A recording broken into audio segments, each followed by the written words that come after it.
Welcome back, horror fans, to the Week in Horror podcast. This week we are covering select horror films released December 6th through December 12th. Thank you all so much for joining us. I am JL, and with me today are Eugene and Alex. What's up, everybody? What's happening? Oh, buddy. This has been a wild week. I thought everything was going so well, and of course, yesterday I threw my goddamn back out. And while I was at work, and I am so pissed because I hate missing work for my stupid back. But that is what happens when you have old injuries and you get old. They sometimes come back to bite you. It's probably just the old part. But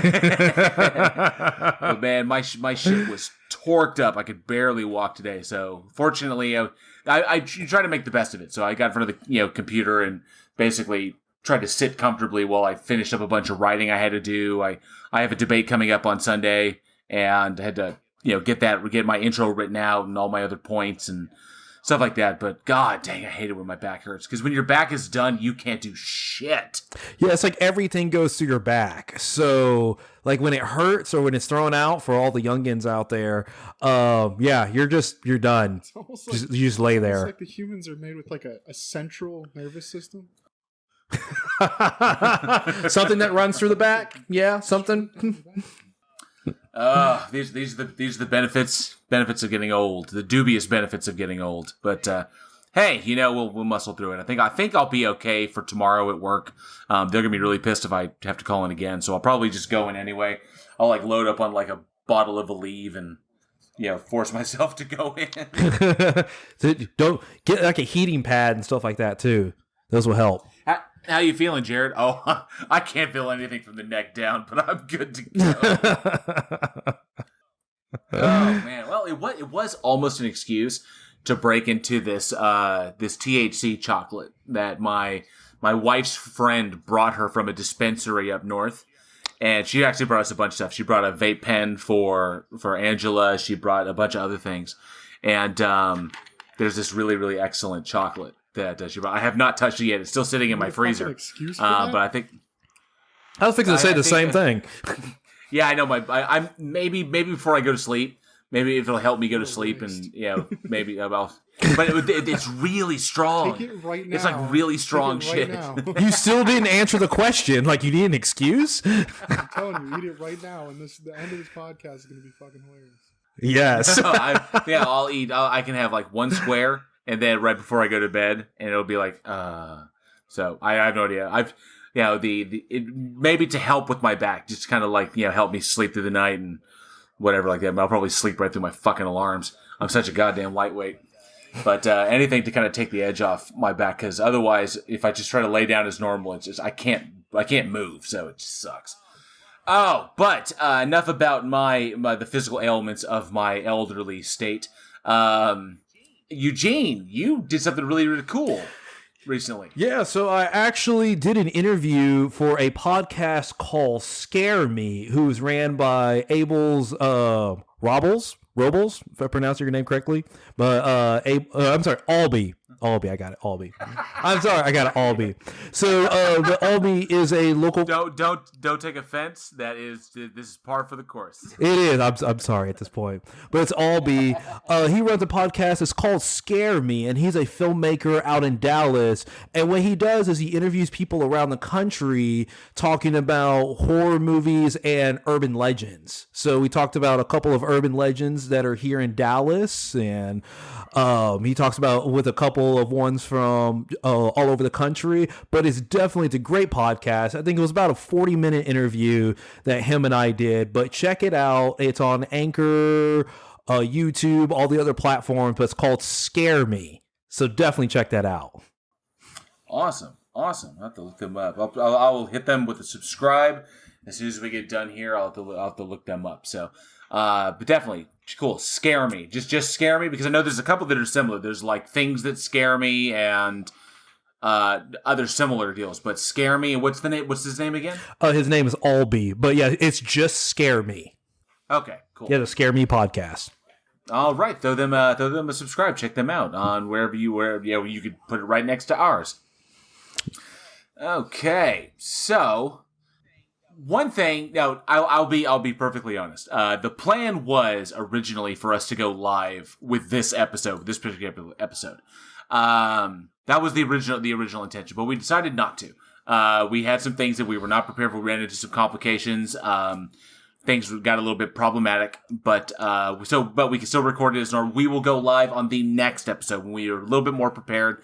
There were some things that came up. Obviously my back is jacked up.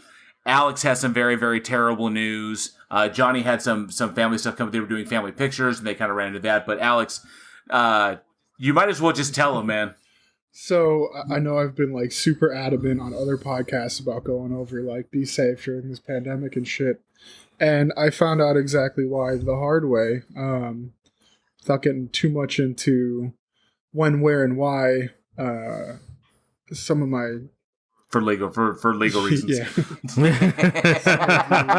Members of my family contracted COVID, and without knowing it, brought it into the house, and now my entire household is down for the count. This shit is no joke. I'm just on day 1 of symptoms, and it's like I'm not like one of the man flu type people where it's like I'm like, oh, I got a cold. Like I'll usually power through that shit, but this I can feel it creeping in fucking hard, and it's like having the flu, but it like comes in waves, and it's terrible. I'm like, it's like 1 second you're shaky, then you're fine, and then you're hot and cold, and then all of a sudden your throat starts to hurt, and then it goes away, and then you start coughing. And it's just back and forth. We got people puking. We got people that are absolutely fine but tested positive. And so it's been a shit show in the house. Quite literally. Oh, good. But yeah, it's confirmed COVID. Good God, it's like the fucking hot zone over at your place. And it's like, damn. It's not even like, okay, cool. Like if you had time to prepare for something like this, you might be okay. But this is literally, it was just 1 day in, 1 day. Okay, ready, set. Now you have to drop everything you were planning on doing for the next 2 weeks. And so with being, whether it's work, like we're both off of work now, and like the kids are all out of school. And so it was just like a frantic setup, like, okay, get some TVs. I had some old TVs laying in the garage. Like get TVs into the kids' rooms and like, just set it up, because this is just going to be, it's been 1 day and it's been really rough, and it's tough, but we'll make it through. Our biggest worries and concerns, we just found out we were pregnant, and there has been complications with pregnancy in this, so we got to keep a close eye on my wife. And I've had respiratory issues in the past. I've had chest tube put in because my lung collapsed twice, and so it's scary. It's terrifying that it's like, it's not like we were just perfectly healthy. Okay, ready, set. What does COVID do to a perfectly healthy person? It's like, okay, now I got to go through my medical history, and we got to watch the baby, and we got to make sure the kids are okay. And so it's going to be hell. And like I said, it's day 1 of symptoms. So we're buckling in and doing what we can to stay safe. But wish me luck. Oh, dang. Absolutely. Yeah, definitely. Speedy recovery. And just in case the symptoms do completely floor you, Johnny is on the roster. Johnny will be able to step in and help out. So if you do need to take the time, don't sweat it. Alex will return. Hopefully he won't get too sick. I know that some people just have these ugly flu symptoms, and then they kind of go away. For some people, it's a lot worse. For some people, they get over it quick. So hopefully the kids get over it quick. Hopefully, your wife doesn't have any complications with the pregnancy. And of course, hope you're able to get through it as fast as you can. It blows. Lots of chicken noodle soup. Yeah, and for anybody out there who listens and didn't think this thing was real, we have a cast member who has tested positive for it. His entire family has got it. All of his kids have it. It's no joke. It's spread quick. And we've talked before, Joe. Like you've been in a position where you've been exposed. I've been in positions where people around me have ended up testing positive, and it's like, that was scary and stuff. But then all it took was hugging the kids when they got back to the house, and everybody was sick. Damn, it's fucked up. It's so fast. It spread so fast. So definitely, everyone out there, if you're listening, be safe, be careful, take the precautions, listen to your local, obey your local restrictions, and listen to your local health guidelines. follow suit, because one mistake, you wind up with an entire house full of kids, pregnant wives. You wind up yourself, you're out. I know Alex does construction outside of doing the show, and he's got to cancel like 8 jobs because he can't be going onto the job site while he's got COVID-19 spreading it to everyone else who's working there. So it's just be careful out there. People, you just be careful. Exactly. Just be conscious about it, because it does spread, and it spreads hard. And you never know. I don't personally know anybody that's been taken out by it, but I do personally know somebody that was on a ventilator and thankfully recovered, because when you get put on a vent, your expected recovery, it drops down significantly. By like, I'm not going to throw numbers out there, but it drops down significantly. So it can go from you're absolutely healthy one day to 5 days later being in a hospital, signing your last will. So be careful. Yeah. No. Definitely. Well, on that cheery note, there was one other thing that we were going to bring up. One thing I wanted to talk about. We're going to swing this back around, so it doesn't turn into weak. So it doesn't turn into weakened depression. No, that's what I'm doing. This is weekend horror. All right, so technically it is a fucking horror show, so it's just real horror. It's just a little too close to home. One thing I did want to bring up before we kick off our film talk tonight is that I wanted to look, and I wanted to kind of engage with the live audience on this one. Maybe we'll bring it up again when we go live. When we actually go live on YouTube, we'll bring this up and we'll get some audience reactions. But there is a host of films that are going to be rebooted in 2021. Now, the reason I bring this up is because we're screaming towards the end of the year, and with fireballs lighting up the sky over New York during the day, and disappearing, reappearing monoliths all over the planet. We don't know if the end is coming. It just might be. So as we run headlong into like the Waterboy into 2021. I wanted to talk about some of the... That's a good way to put it. That's a good visual right there. I wanted to talk about some of the reboots that are coming up, because some of these are interesting. Some of them you can expect, and some of them you would not expect. Okay, so I've got a list here of the 2021 reboots. Now, these are probably not all of them, but these are the major ones that I was able to find information on. So we can kind of like go down them and talk about our kind of feelings about it like that. So they are rebooting the Wrong Turn franchise. After 6 movies, they're going to reboot this franchise about the inbred cannibals that, grab people in the woods. The Hills of Eyes? Why? I just like, what more? It's not like there's a huge lore or stuff behind it. Just, if you want to make another one, just make another one. Make a 7th one. Yeah, because there's not...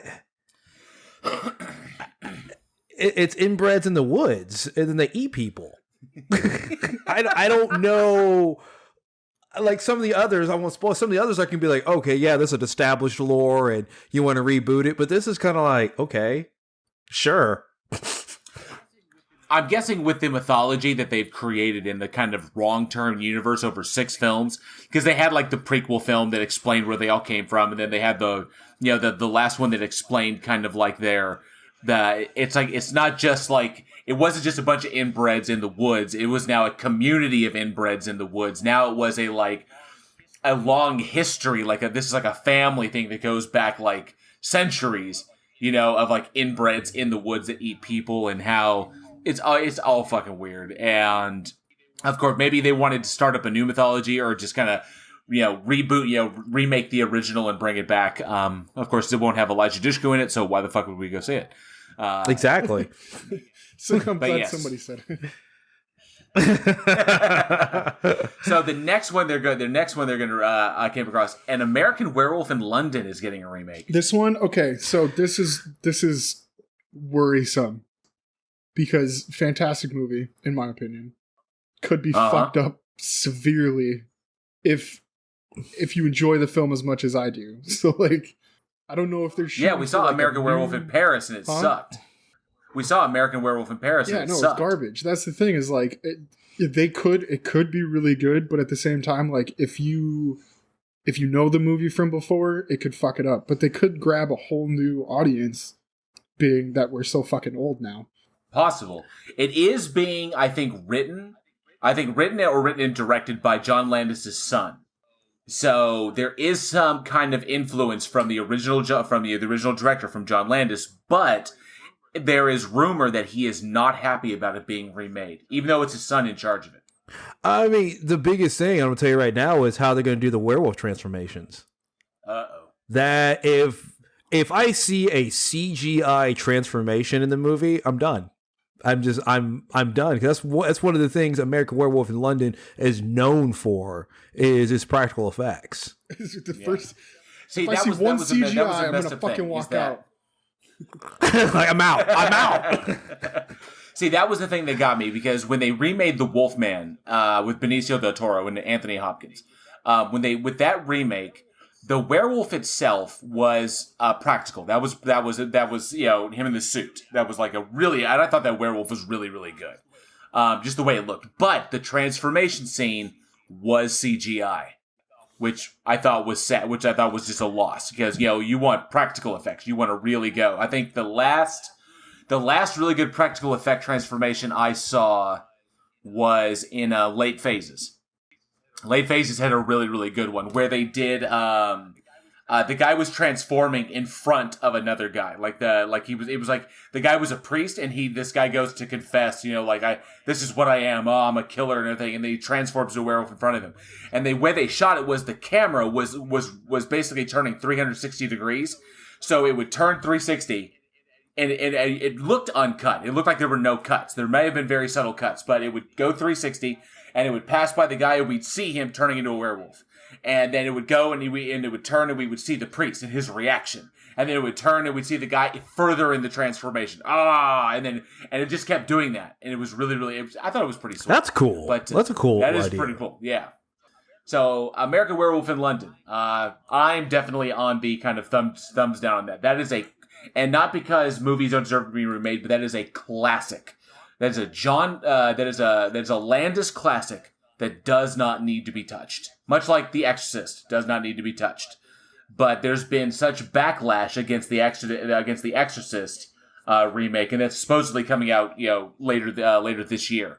I don't know. I don't think it should be remade. But the next one coming up in 2021, the Candyman remake. See, I know this is one that I'm actually excited about, because it does have Tony Todd coming back in it, and so I'm okay with this one.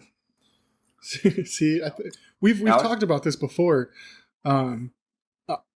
This was the original was such a staple in my childhood and love for horror, and I don't know this.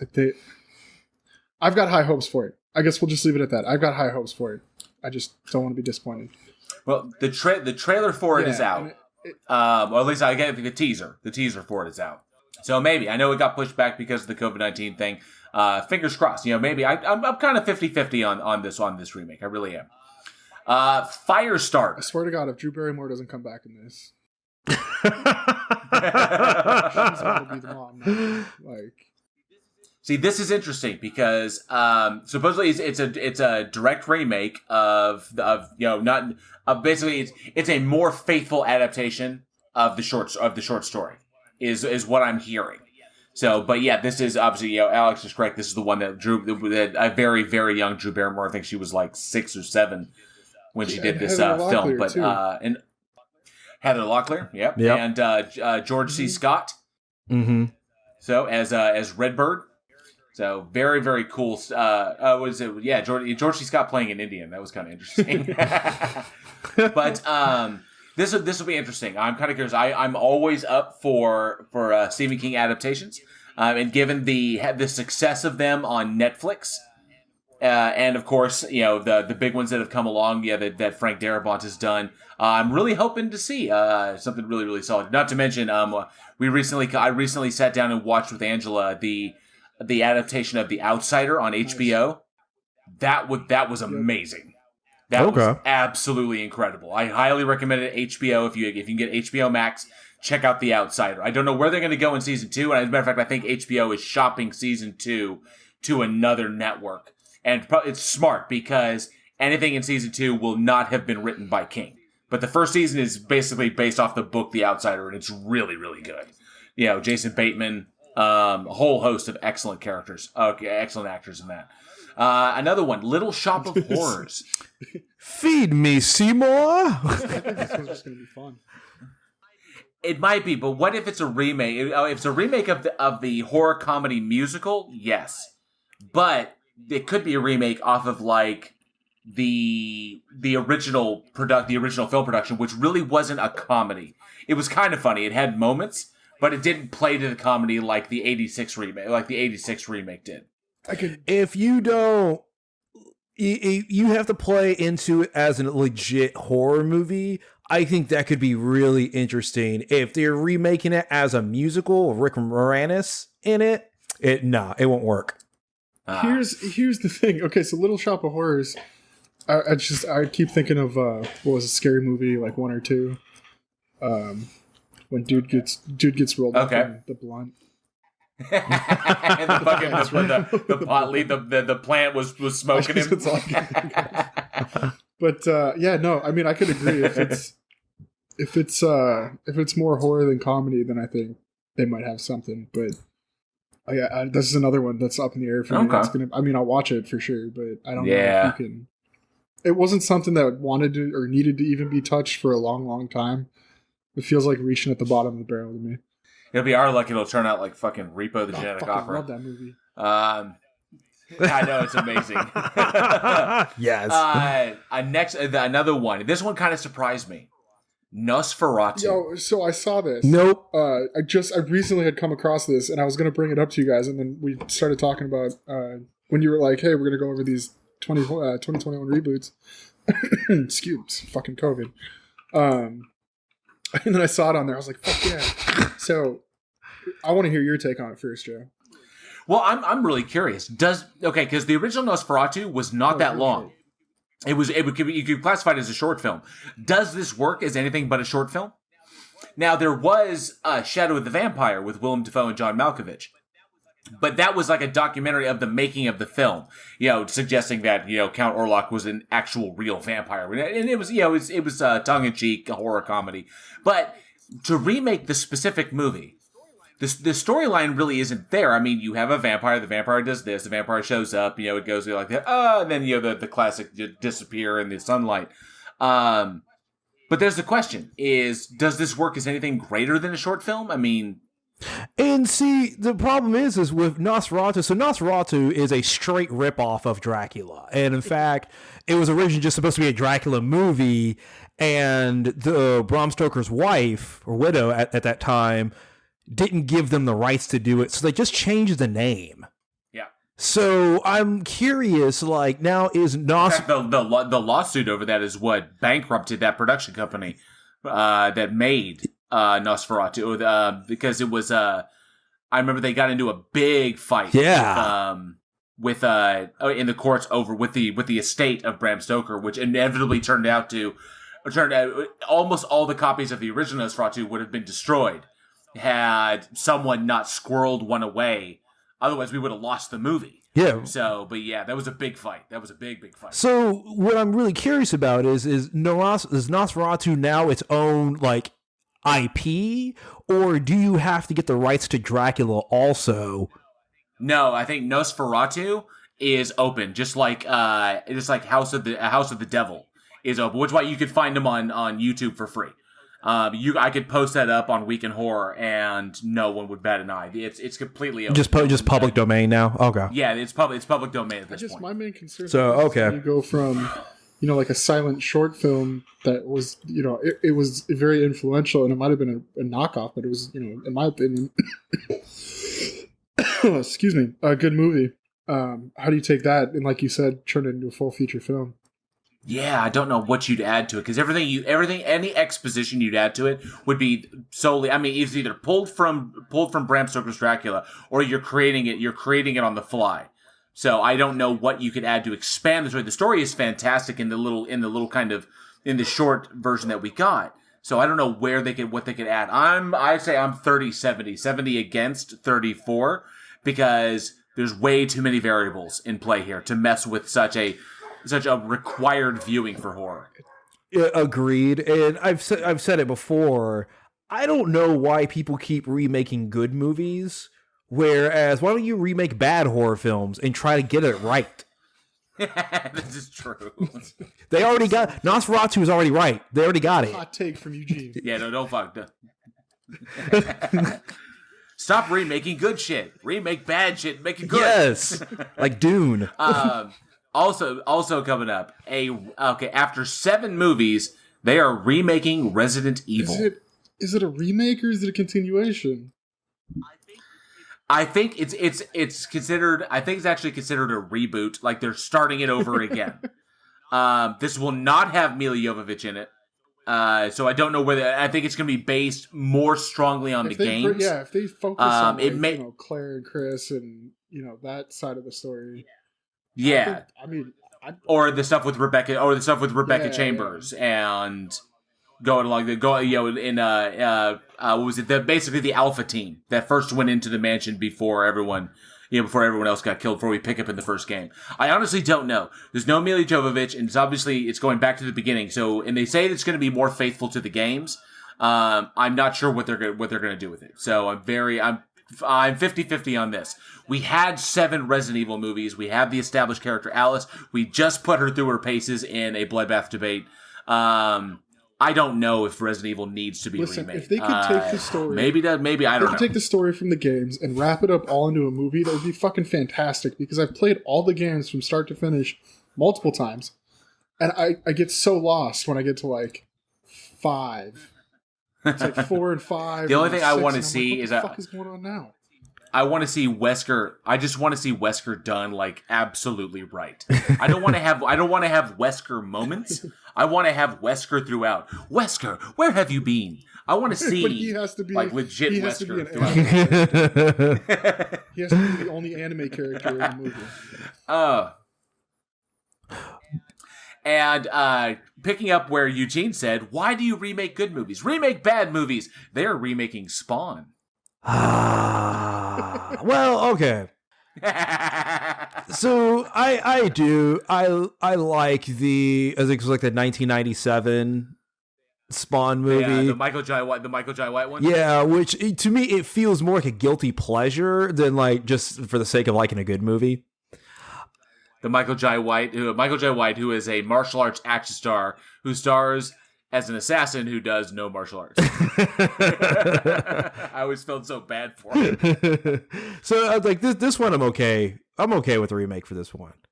I think there's so much lore and there's so much story behind Spawn. It's easy to pull stuff from.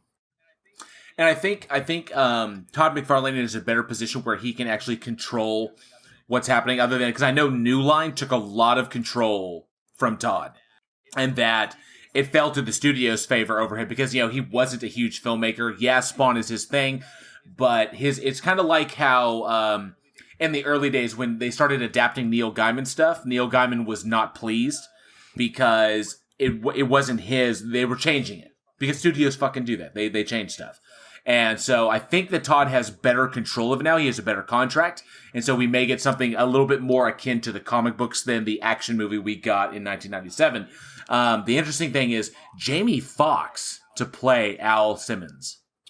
Okay, I'll watch it. I can see that. Yeah, I can see that. I like Jamie Foxx, so yeah. Okay. And last but not least, another Stephen King adaptation, and this one originally was a television miniseries, The Tommyknockers. Literally just saw this for the first time. Watched the whole miniseries. Never seen it before, like maybe 2 months ago. So, I mean, it's fresh in my mind. I'm down. Uh-huh. I'm down to see a reboot just because I just saw this one. So, I could see it being good now. Again, Stephen King. And as long as, he's got his hands on it, because he's more hands-on in his movies now than he ever was. So, yeah. Thumbs up. I'll watch it. Yeah, I would be down for it. Yeah, that would I think that typically with television adaptations, we get kind of a sanitized version of his work. Hopefully this is a film. We can get a better taste of what Stephen King intended. Just like in the Netflix ones in Gerald's Game in 1922. We've gotten better ideas as to like what King intended in the storyline. It won't be sanitized for like network television. So I'm very curious about this one as well. I would say I'm 70-30 the other way. I'm 70% looking forward to this. 30% they might fuck it up. But these days, Stephen King adaptations, they're hitting. So well, plus on top of that, when just look at the list of movies, when there's already like an established lore and there's stuff to pull from, you can always reinterpret a book a different way. You can always include stuff that was left out. Like you have so much, you always have stuff you can work with versus where it's just a movie. And all you have to pull from is just a previous movie and then whatever you want to come up with on it. You see, when people do when production, or I guess when film productions do really really cool stuff, and they drop, because I think, and this is just a theory or it's a hypothesis really. There's the possibility that somewhere someone is trying to set up a Stephen King universe.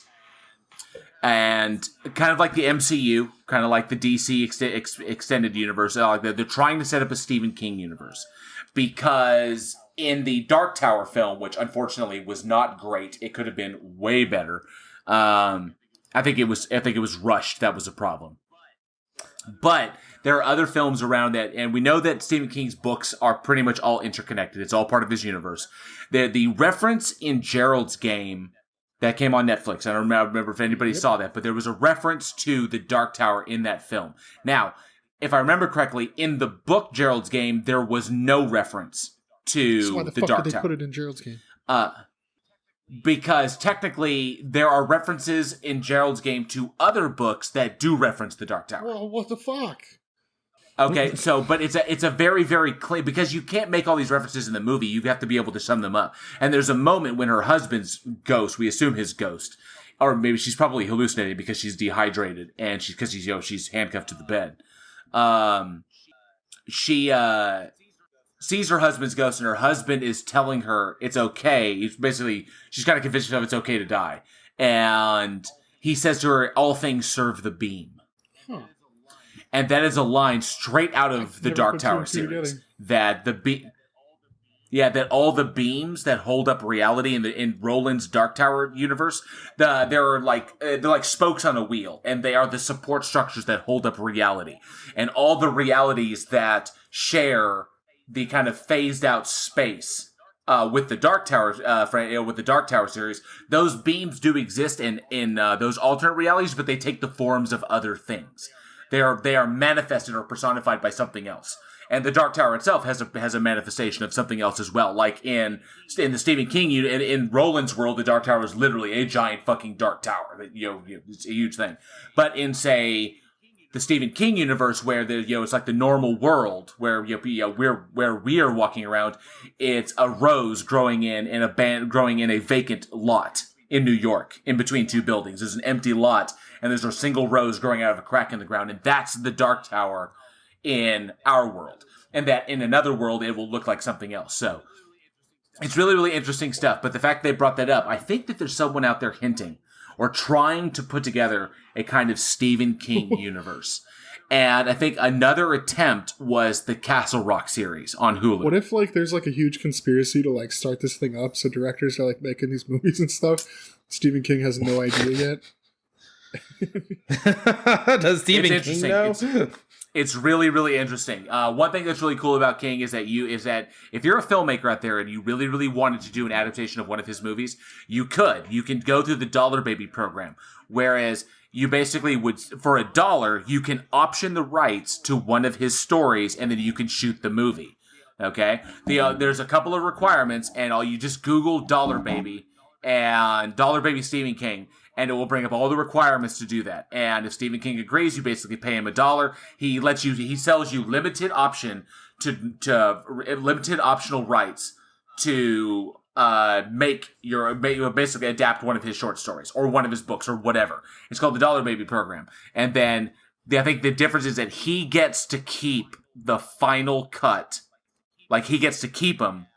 And there's a limited kind of play thing off of it, somewhere like this. But it's really, really cool. It's a really neat way to get, if you read a particular short story of his and you're like, this is fucking amazing, you can option that for $1. And it's great because he retains the rights. No one else owns them. So, like, if someone bought the rights to The Mist, then you can't make a movie about The Mist because someone else owns the rights. He does. You can option those rights for $1, which is really fucking cool. So that's cool. Yeah. It's really neat. That, as a matter of fact, Frank Darabont. That I think it was Frank Darabont. One of his earliest productions was a Dollar Baby production, where I think I can't remember what short story they optioned, but they do. I mean, there are people who've gotten their starts doing that because they'll option it and then they'll show it at like film festivals, and because they have the rights to do that, they just can't make any money off of it, but they can win awards off of it. And they'll show it at a film festival to get recognition and awards, and Stephen King retains the rights. You just have the limited rights to be able to do this. And then people have made careers off this shit. So if you're a filmmaker looking for your next project, jump out there and knock it out. There's a possibility there just if you weren't aware of that. King. So yeah, just go give him a call. That was a fun little chat. I really wanted to jump on those to talk about the fucking reboots that are coming up. We never know what's going to be good, what's going to be not, but that's what makes the film industry so much fun. And as always, Alex likes to remind us, I will take that job tonight. We are here to talk about motherfucking horror films, and we have some decent ones tonight. So Eugene, kick us the fuck off. What do we have up first? All right, we have this delightful little gem called Daniel Isn't Real, released December 6, 2019, so just last year. And it is directed by Adam Mortimer, and is produced by Elijah Wood, and also the filmmakers from Mandy. And it stars Miles Robin, Patrick Schwarzenegger, Sasha Lane, and Hannah Marks. And basically what it is you have our main character who suffers a family trauma, and it resurrects his childhood imaginary friend. And then his friend kind of starts taking control. Well, I guess not kind of. Starts taking control and is actually fighting to retain control of his body. It's fun. And shit gets real. I was waiting for some variation of the and shit goes crazy. Shit goes crazy. Yes. But yeah, this is such an interesting film. Number one, I have to point out, Patrick Schwarzenegger, son of Arnold Schwarzenegger, son of the Governor. Damn.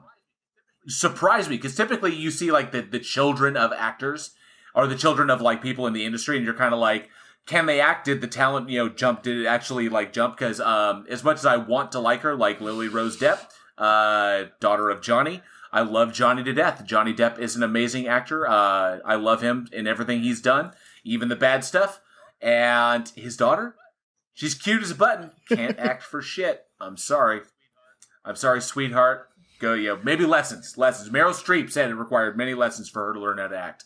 But man, Patrick Schwarzenegger, wow, definitely natural talent. Blew me off my chair when you get like half. I had to restart this movie about halfway through because I was like watching it, and then I was like, okay, I didn't pay close enough attention when what was going on here. It was like, because seriously, it was like 15 minutes. I think I missed like 15 total minutes. I was doing something, and I like came back, and everything was different, and I was like, wait a second, what happened? Missed something. So it was like, but then yeah, just watching Patrick Schwarzenegger act was like, okay, this is totally like, he's killing it. And like you said, other actors, like children coming through and like just not being anything like their parents, and it was like, yeah, no, you're absolutely right. This was, I wasn't, I don't know what I was thinking going into it, watching him, because we had talked about he was in it before I'd seen it, and then yeah, no, it was good.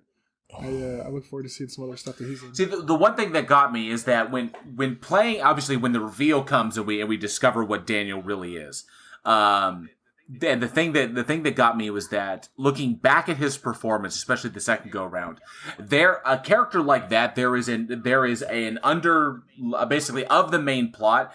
That character has motivations that are revealed to no one. So no one is aware of those realizations until the very, very end when the big thing comes through, right? Yeah. So, but the character knows them. Daniel knows those. He knows what his intentions are. There are nuances that play out in that character that he has goals that the other people are not aware of. That there is something going on that he has special knowledge. That plays out in how you perform. That plays out in the micro expressions on your face, your body language, the nonverbal cues. All of this comes out. That's how you know there's something sinister going on, because he obviously knows something that that we don't know or that the other characters don't know. And he played that to the hilt. There was always the uncertainty that Daniel was aware of something, because Daniel was just an imaginary friend. He couldn't know more than, he couldn't know more than Luke did, right? Yeah. So, but he does, and he makes there's the impression that he is aware of things, especially when he helps him cheat. Yeah. It was like, well, how could he know? How could he know that unless he was physically seeing them? And so that kind of surprised me. No, you're absolutely right. The whole movie, you're so back and forth, because it's like, oh no, it's okay, so it's just an imaginary friend. And like you said, things will happen, and it's like, wait a second, but what if? And then something else will happen. You'll be like, no, it was just I was just thinking too much into it. And then by the end of it, when you, like you said, you get the big reveal, and you're like, well, fuck. You see it coming, you don't see it coming. You see it coming, you don't see it coming. But you never really grab onto it. And it's very interesting the way that Patrick plays that. I mean, like I said, little nuances, little things that when you see single tears comes down when it's just so well performed and so well acted. As soon as I heard that it was by the producers who did Mandy, I was excited. I was really, really excited about it, and it didn't disappoint. That's what I really, really dig about the guys over at Spectrovision. Elijah Wood is a member of that crew, and while it's not specifically Elijah Wood that's making it happen, the guys over at Spectrovision, I love that they tackle films that I would say there's a term for that, non-mainstream films that are kind of beyond the kind of outside the typical mainstream. Works that typically no one will grab. I like offbeat or off-kilter films. I really, really dig this. And just like with Mandy, with Color Out of Space, with Daniel Isn't Real, with several of the films that they've done, it's always stuff that it feels very fringe. And I like it because they love what they're doing, and you can see the level of dedication they have to bringing the story to life and really choosing smart casting decisions to tell these stories, which I think Elijah's presence in there, having been an actor since he was a child, and the experience he has in Hollywood, he can bring that into making sure that they're getting the right people to tell these stories. But otherwise, it's a magnificent film that does keep you off balance till the final reveal at the end when you discover when it's revealed what Daniel really is. But there was a time there when I was kind of like, is it? Is he like a possessing entity? Is this something that is there? Is he like a thought form or a tulpa? Did Luke just conjure him out of the trauma of seeing the school shooting at the beginning?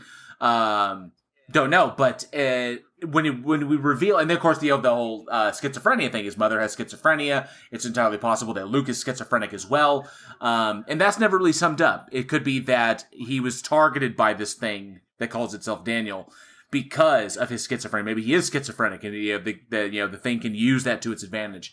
But it struck me on the second go round, and I wanted to ask you guys: is it okay? The whole thing comes down to mental illness, violence, and demonic possession. Wednesday for me. Okay. Oh yeah, pretty much. So, but it comes down to these things, and it's never hit me before, and I was really curious while watching this. Maybe it's because we're doing the podcast, we can ask these questions. How gauche is it to utilize mental illness as kind of like a play pool for things like demonic possession and outward extreme violence, like non-contextual violence, just violence out of nowhere? Because the undercurrent of the first two acts is that Luke is mentally ill. Mm-hmm. That Daniel does not exist. He is an imaginary friend that Luke conjured, and it is an expression or a personification of his schizophrenia. And Daniel is getting worse and worse and worse as his as his schizophrenia is progressively getting worse and worse as he's not medicated, and then the whole the trauma of his mother dying, and then Daniel busting out of the kind of like mental jail, the doll, was it? It was a dollhouse? No, it wasn't a dollhouse. It was more like I guess the garden house. Yeah, not really sure. But anyway, but the whole releasing of him back into his life. I don't know how I felt. To be honest, I felt a little taken aback, like a little pushed away by the idea of utilizing mental illness to tell a story about demonic possession and unwarranted spontaneous violence against people. I'm gonna go the opposite direction on that. I don't think ghost should be the word. You're using ghost as like a negative context, right?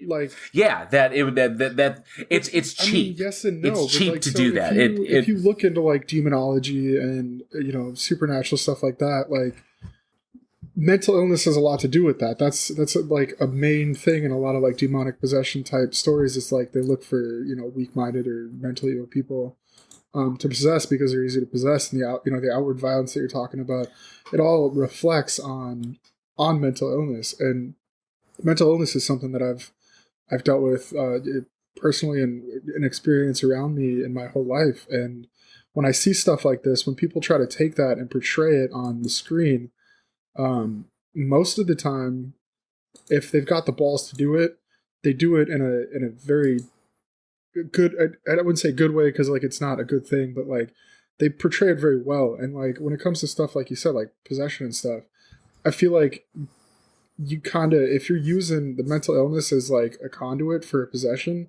you're really touching on things that have already been gone over. And it's, if you want to get into it and you want to like, if you believe in that stuff, it's an indicator that people look for in possession. Is this person mentally ill? Because that makes them weak-minded and it's easier for these things to get in. And so like, I mean, I would disagree. I wouldn't say it was in bad taste. I don't know if I could call it cheap using it that, because it's, you're using something that's like, okay, so it's easy. You don't have to really think about it too much. Okay, this is what happened. This is why. But I think that this one was actually done pretty well. And I think there are a lot of good movies out there that use mental illness in this capacity that it really works for. And so, I mean, I just have to go the other way. I think cheap is a bad synonym. I think that was a bad synonym I used. I mean, gauche meaning like in bad taste.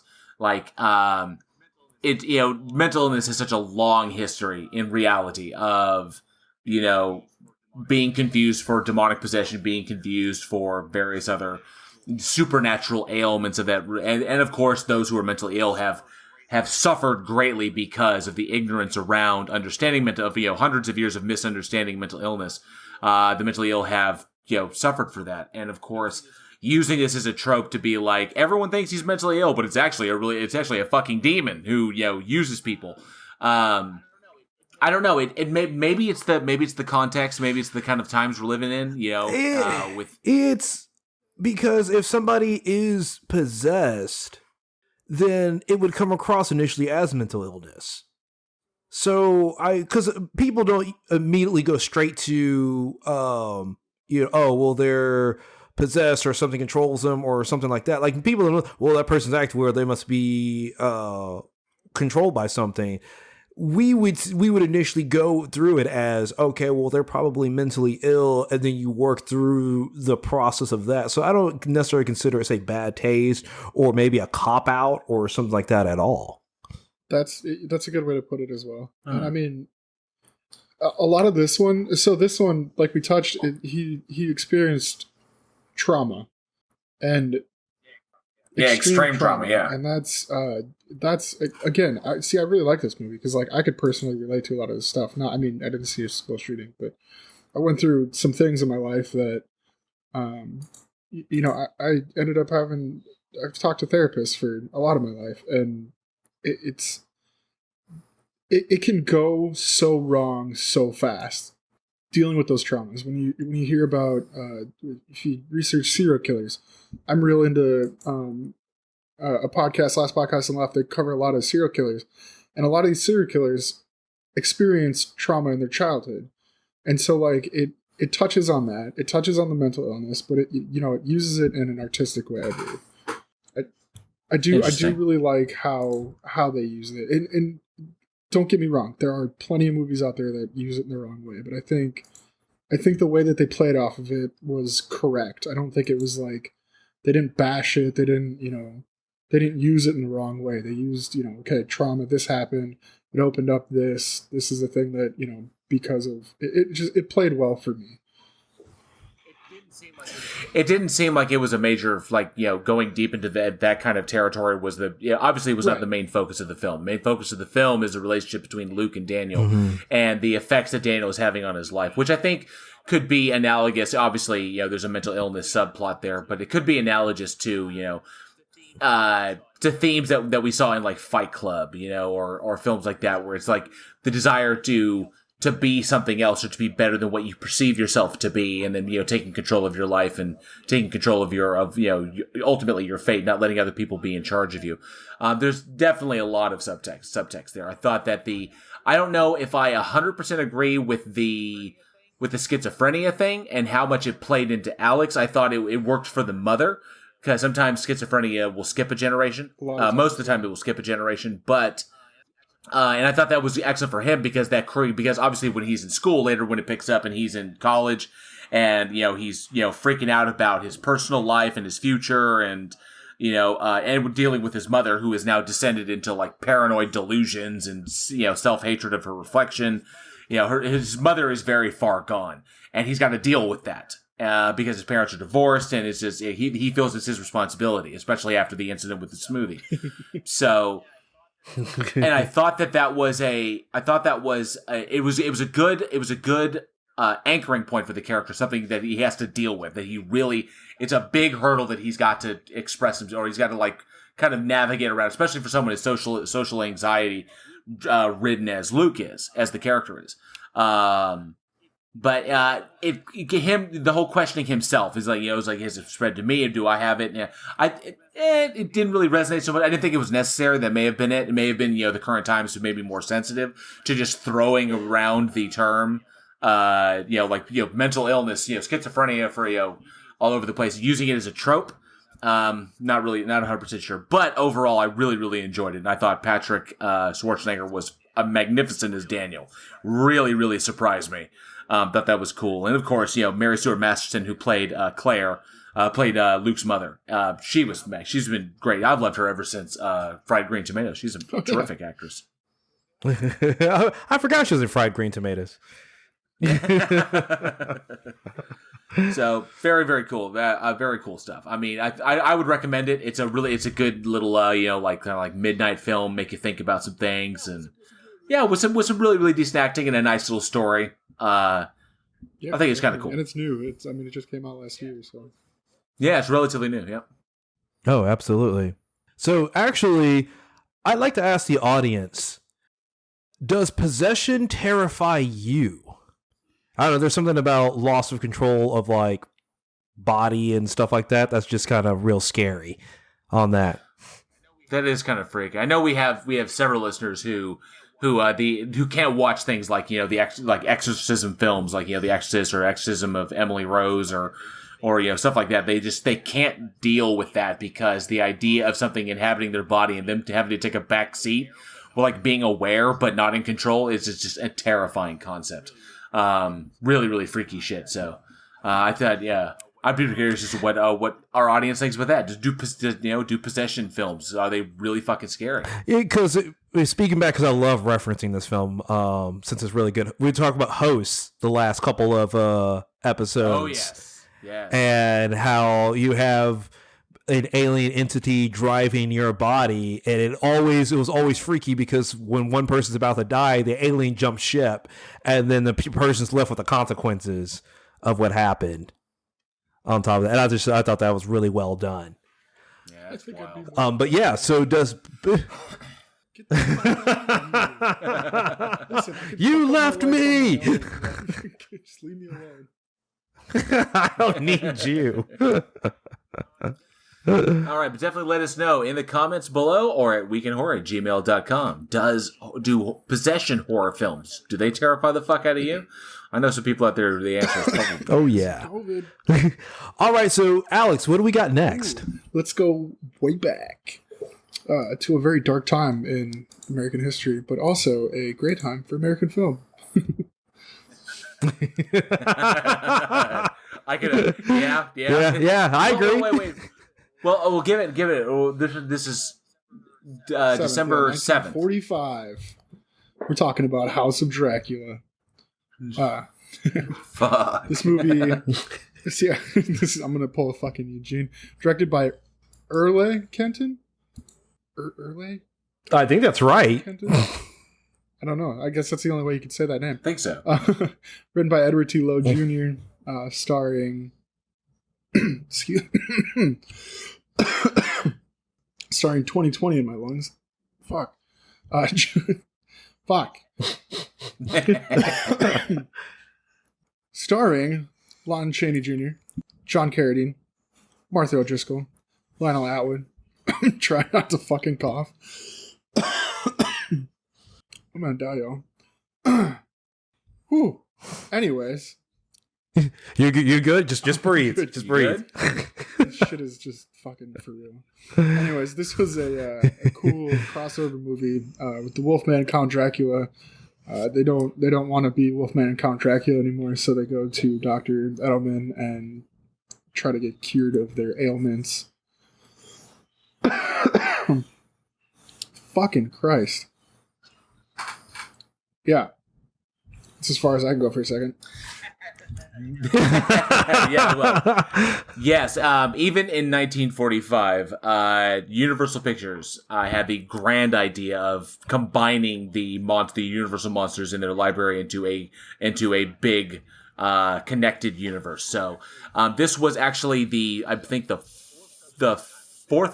time that Lon Chaney was the Wolfman. His fifth and final appearance as the Wolfman, and of course, Count Dracula played by John Carradine, and this also had Frankenstein's monster in it as well, played by Glenn Strange. So I dug this because even then, 1945. The idea of the big universal crossover where all of the kind of movies in this one particular genre are all interconnected. And we saw that multiple times. Wolfman crossed over and met Dracula, met Frankenstein. I think that there were, and then because when it got a little tongue in cheek and then Abbott and Costello got involved, that Abbott and Costello kind of linked, although they linked Frankenstein, I think they linked the Mummy as well. But I dug this because even then, the idea for a big expanded universe that has everybody in with storylines that overlap and, as sequels and kind of spread throughout the other movies, that was really, obviously this was, decades ahead of, what Disney was trying to do and anybody else. I think Universal was the one that kicked it off in trying to create these big expanded universes. That was really, really neat. I would have loved to have seen these when they were coming out and seeing the audience's reaction to these, because there were horror fans back then. In the 1940s, there were horror fans as big as we are. Oh, absolutely. They ate up everything that Universal came out with, and they were always waiting for the next one to come out. It was kind of like, oh, holy crap! When's the Wolfman going to return? And then what's because they didn't do the whole like the Wolfman 2, the Wolfman 3, the Wolfening. They didn't do shit like that. They did big things like, like Dracula, and then, or like Frankenstein, then Bride of Frankenstein, then Son of Frankenstein, and then Frankenstein Returns, and shit like that. Or like, like Dracula's Brides, the House of Dracula, and shit like that. I love that they did this. It was very, very honest filmmaking, and they did, and some of the stuff they managed to pull off is still inspires special effects individuals today, because 1945, what are they working with? And they do some really, really excellent stuff in this one. But yeah, man, crossing over, that's freaking sweet. Oh yeah, because this is the original like Avengers, because you have these characters that were in previous literature, just like Avengers, where you have comic books and all sorts of kind of stuff. All of these characters have their own books, so they're already well established before the movies came out, and you have consistent people playing the same characters over and over again. This is the original Avengers. Like, this is it. It follows everything behind it. Groundbreaking special effects, because Disney uses industrial light and magic, and like, it's a grand universe. And these films, they're just awesome. They're so awesome. They're so enjoyable. The amount of things that they can come up with in terms of like the Wolfman transformations. When you start, my all-time favorite transformation is the Dr. Jekyll, Mr. Hyde. One, I think from 1931, I believe 1931 or 33. And just using it's transformations all in camera, and it plays with different colors on it, knowing that it's a black and white camera. I love them. No, it's brilliant stuff, and of course, it's the way for I always loved how in those days, back in the kind of golden age of cinema, that it was horror movies where special effects got their opportunity to shine. Where, of course, you had crime movies, you had gangster movies, you had war movies, you had all kinds of stuff. And a lot of them were filled with stock footage of, planes going overhead or bombs dropping, or, you would have stunts where, they'd be, on the suit, they'll be in the side of the car with a Tommy gun, the suicide door open, and, stuff like that. But the real special effects came along, and that the kind of testing ground for special effects was in horror movies. Because in horror movies, everything was virtually every single one of them contained something supernatural.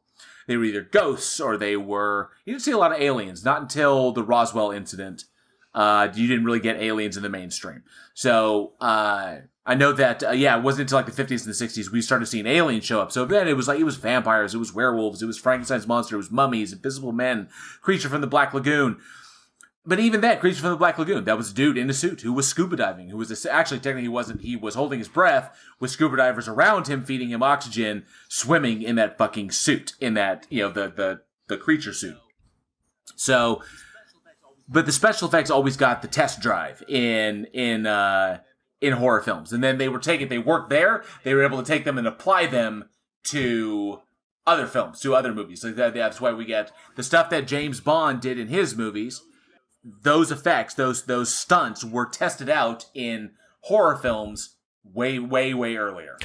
Because you're not going to risk a major, you're going to make sure this stuff is tried true on a lower budget film where screw-ups are okay because it's horror. It's typically not going to make tremendous loads of money. But if you're going to do a big major blockbuster, you're not going to risk wasted time. Not even really, they didn't call it blockbusters then, but you're not going to waste time on effects that are not proven. Okay, because back then money money was what it was. Exactly. On top of that, and you think about the fact that these characters have become groomed to our like mythos today, because when you think of what does Frankenstein monsters look like, we all think green, bolts on the neck, giant forehead. When you think of Dracula, you think of the giant cape and kind of the wing top. I can't remember what that part's called, but the Bride of Frankenstein, the long hair with the white streak going through it. Like, we're all ingrained. These characters are ingrained to us. Growing up, we see them. And this is where these characters come from.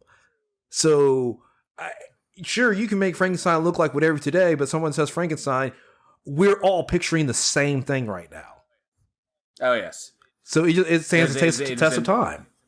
It's a magnificent legacy that Universal created when they got these rights and opted to do them. And of course, this was 1945 when House Dracula came out. The first Wolfman film, which we'll be talking about later on, came out in 1941. And then, of course, before that, this goes back to 1935, 1936, I believe.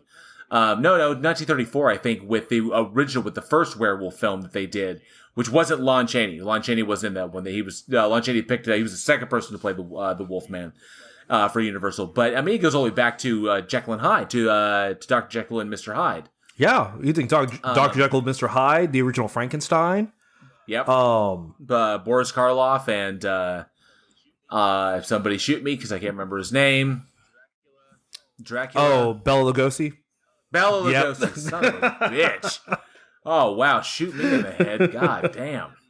So, but yeah, these classic individuals, and I'll remember Lon Chaney to the day I die. And then, of course, the multiple actors who played the Creature from the Black Lagoon, and then Claude Rains as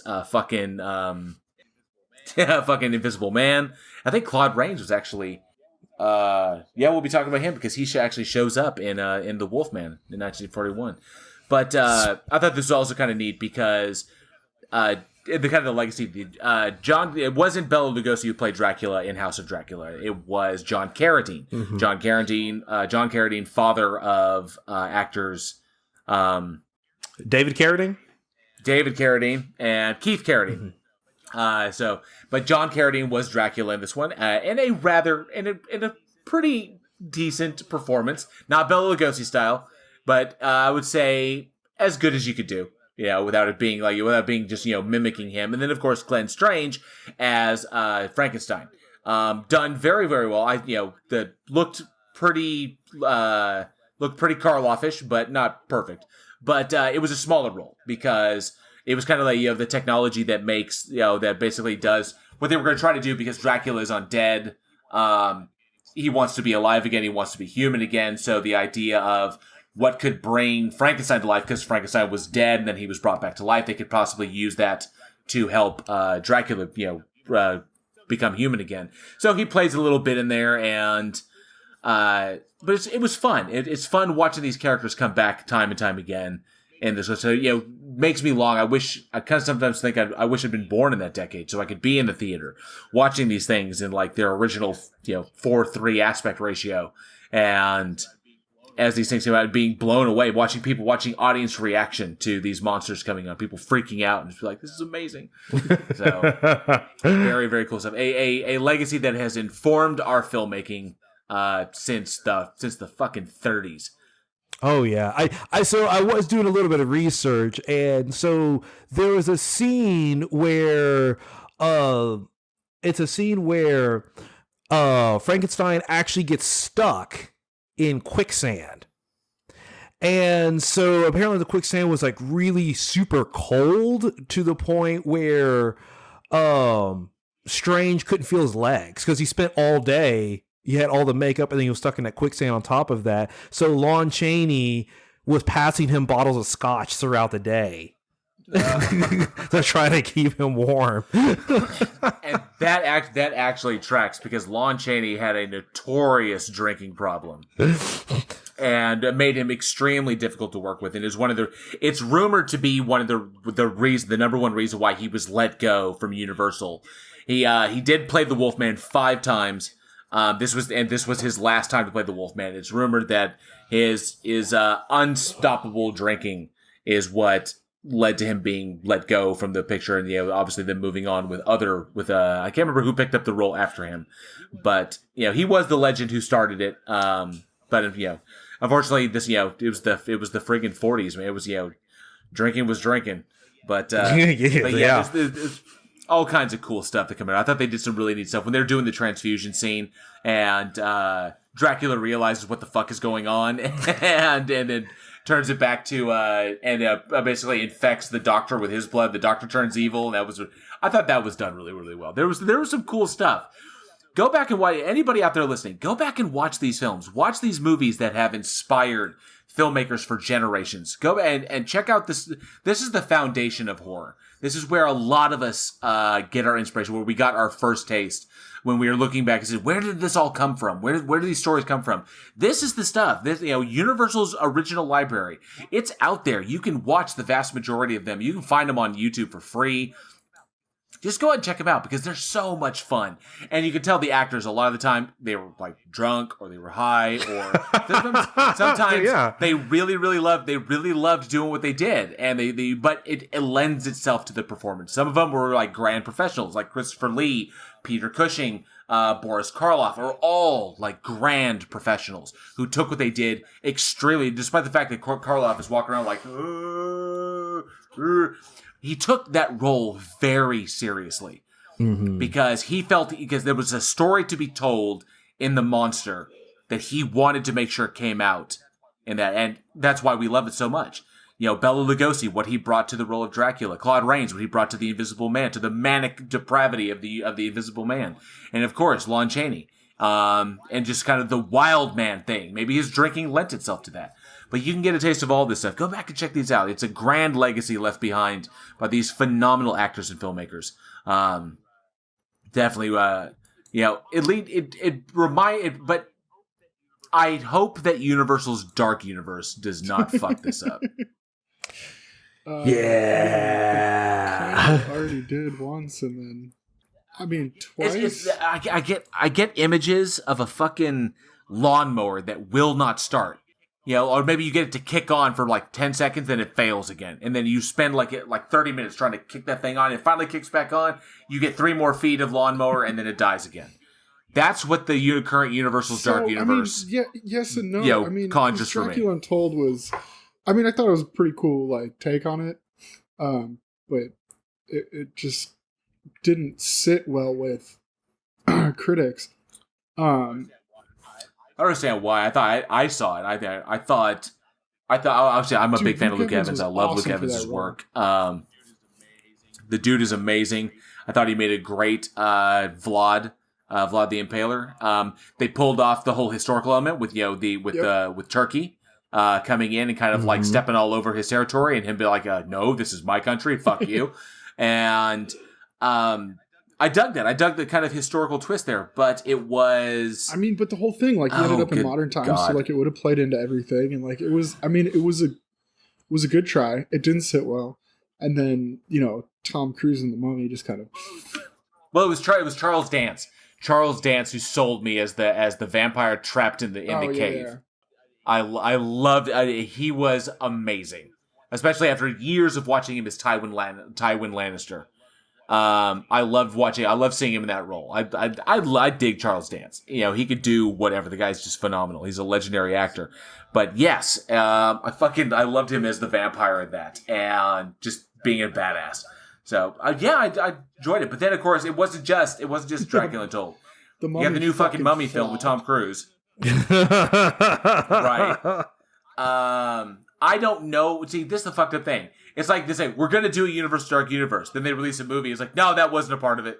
It was like Dracula Untold. It was like, oh, cool, new Dracula film. No, that didn't really work out, so that's not a part of it. There you go, new Mummy film. Well, maybe not. We don't really hear any talk of it until we hear the next one. Then, of course, there was a Frankenstein film with James McAvoy and Harry Potter, Daniel Radcliffe. And that went nowhere.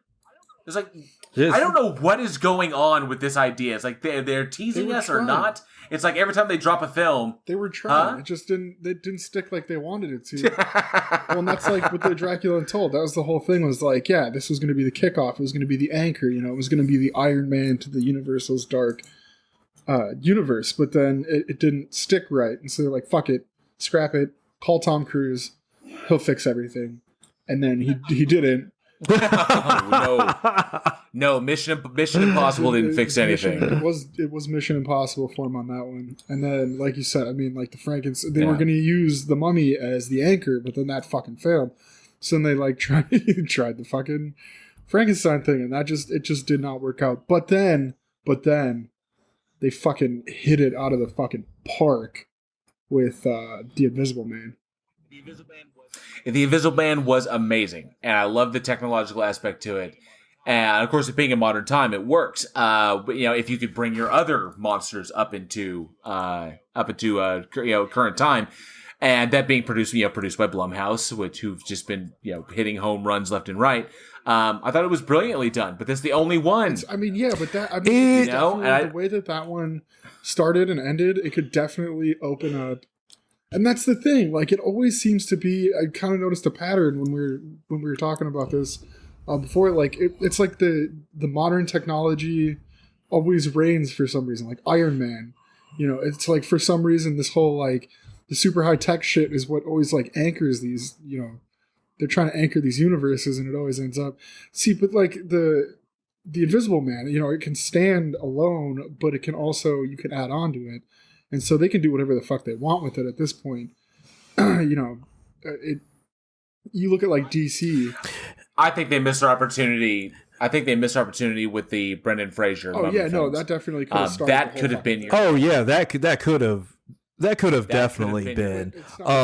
Because first of all, it wasn't because people didn't think it could be done at that time. If they want to make a Universal Dark, or the Universal wants to make a Dark Universe. they need to go back to actual horror elements where a lot of these films, they feel like action movies. And, okay, well, we're just trying to copy Avengers. It's like, no, don't copy Avengers. Yes, Disney came up with a formula that works. Good for them. And people are trying to copy instead of do your own thing, because people enjoy a horror universe. The Conjuring, I felt like they stumbled on that by accident. Yeah, I think that, well, this is because the focus was on the horror and showing kind of like old ideas in fresh new ways, and with a little touch of basing it in reality, the real works of Ed and Lorraine Warren. And that kind of works, though, yeah. And that worked. So if you actually do, because the thing about like Invisible Man is a legit horror film. Yes. It is. It's scary. Keep that. Keep that. Just keep it a horror film and just let superheroes do action stuff. Yeah. Yeah, that's it's you got to keep the horror elements. If you're gonna make a dark universe, it's got to be dark. It's not the Avengers. It's not an action movie. Like, scare the shit out of me. Bring me back to those days in the 40s where it was like you could watch these movies even now and be like, wow, whoa, that movie wowed me. Like, bring that shit back. But I don't know. I think they got a leg. They got a leg to stand on with this latest try. Oh man, the Mummy, man. that was a rough one. Yeah. But that's a question I'd like to ask the audience, actually. What do you think about Universal's Dark Universe? Do you think that they're going to be able to continue this? Do you think they're going to be able to play off of what would now be the anchor in this universe? And even with all these flops beforehand, do you think maybe they could turn it around? Maybe even come back with some of those? I still think they should work in Luke Evans' Dracula into it somehow. He ended up in modern times, so I think they could play off of that. But can we bring these monsters back and make this dark universe? I'm all for it as long as they fucking do it right. No, you guys got no stance. No, I don't know. I honestly do not know. I can't side with it. It's been so few hits and a whole lot of misses. But all you have to do is you have to hit once. That's it. You can miss 10 times, then you get the one film. How many superhero films came out before Iron Man? Right. That were bad. That were really bad. I mean, like you said with like The Conjuring, like that was just pure dumb luck. I think maybe not. I mean, it could have been well thought out and everything, but yeah, I don't know. It's stumbling now and stumbling back, like when the MCU and DC never really took off, but like stumbling back then was different because it was so new. But now it's like we've seen the MCU, we've seen like the DCU, we've seen like The Conjuring, even like if you want to get into horror, it's been done right now. And so like how is this going to resonate? Having so many flops, I don't know. I think they could go for it. They could try a second film and see how it goes. They've got the money to do it. So, we'll see. I don't know. Let us know. Yeah. weekinhorror@gmail.com or drop comment below. All right, Jail, let's fuck this podcast up. Yeah, we're definitely when we go into the realm of it premiered on Sci-Fi, we're definitely going to fuck this podcast up. So, we are referring to released straight to Sci-Fi. December 11th, 2018. We have Leprechaun Returns. Just stayed away.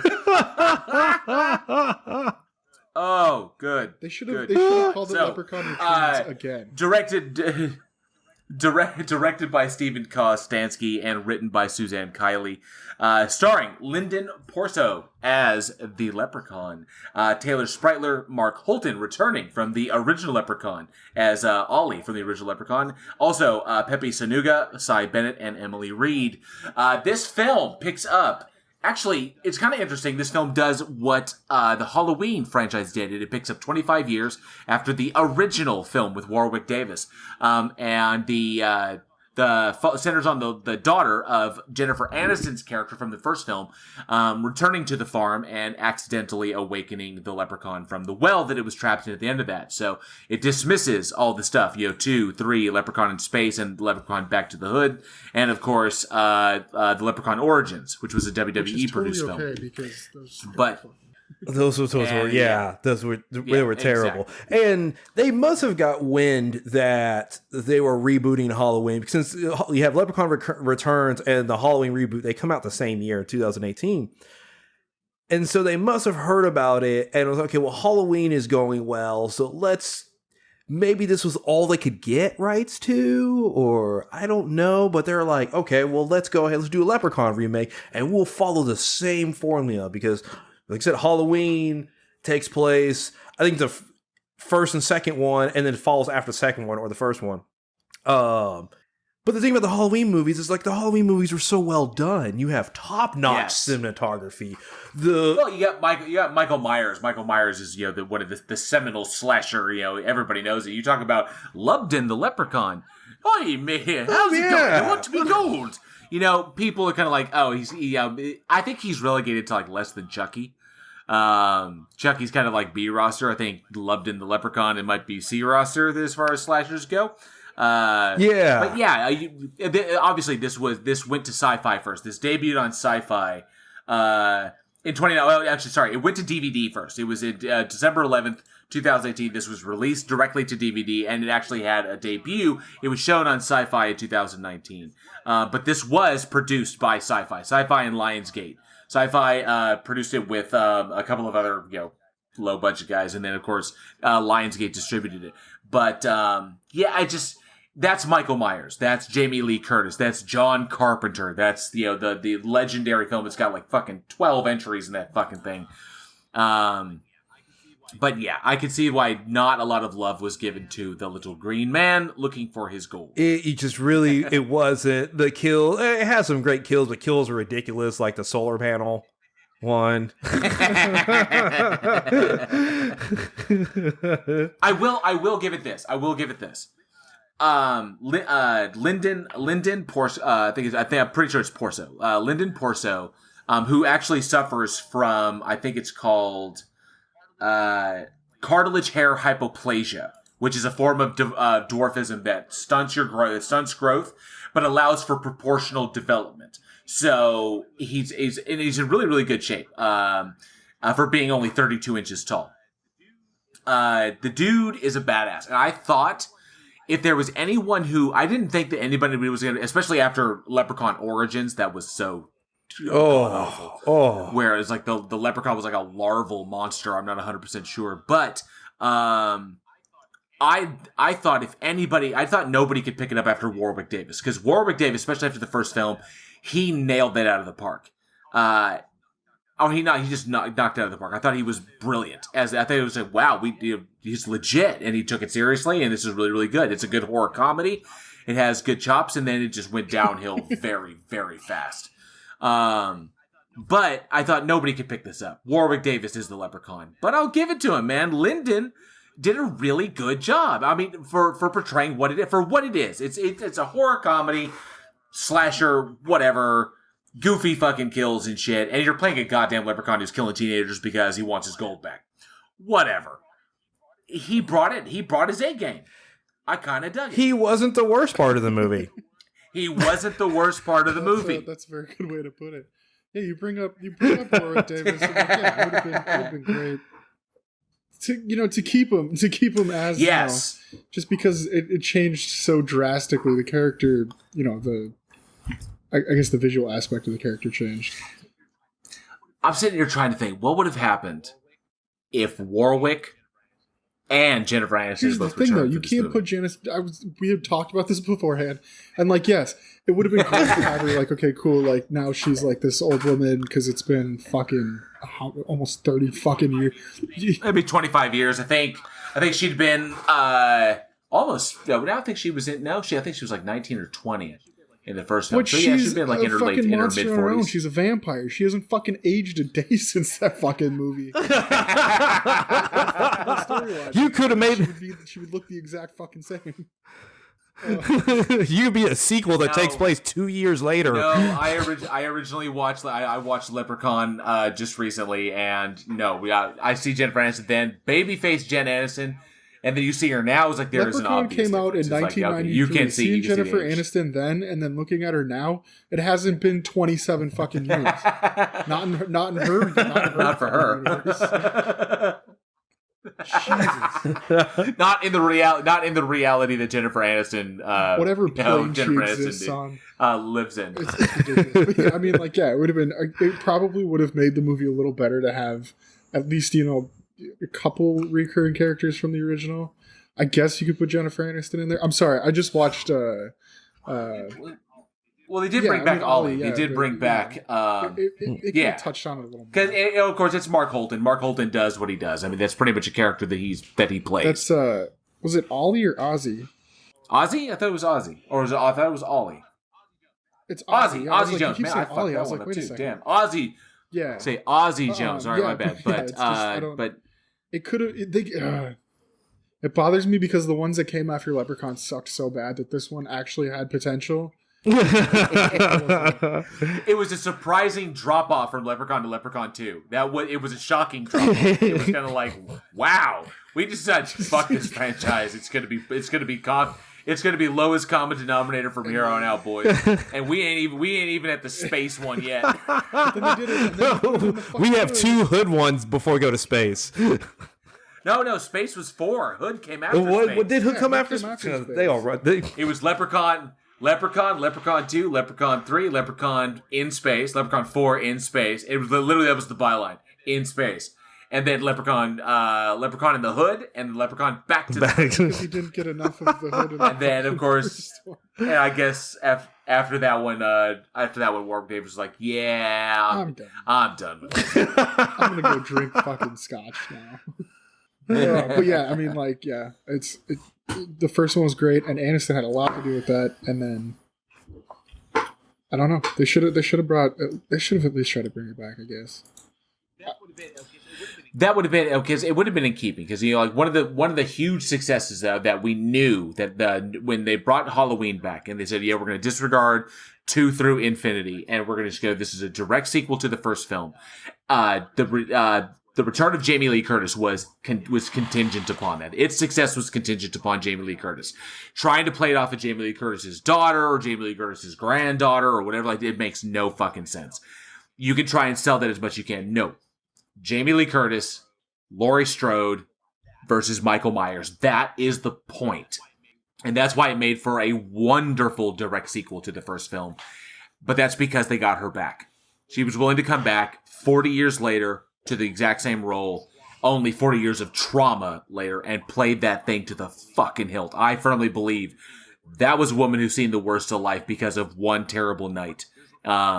There's reflections there of, like, you know, the Killing Joke, where all it takes is one bad day and your whole life just fucking derails, you know. And I love that. It was both entertaining as a Halloween film. Love that, you know, they brought the dude back who played Michael Myers with the mask off, and that was fantastic. And everyone returned for it. Everyone was excited. They wanted to be there, and it was just a lot of fun. And unfortunately with this one, with no Warwick Davis and his natural wit and charm, because Warwick can, even with that makeup on, even with 6 layers of fucking, you know, leprechaun makeup on, he still kills it. I fucking love watching him work. And I really, really hope they're going to go back to the Willow universe, because I've heard rumors of that it's either going to be a sequel to Willow or something. I hope so. Out of the way, Beck. I can't wait to see if we actually get to go back and see that. So that'll be really, really cool. But no Warwick Davis, no Jen Aniston.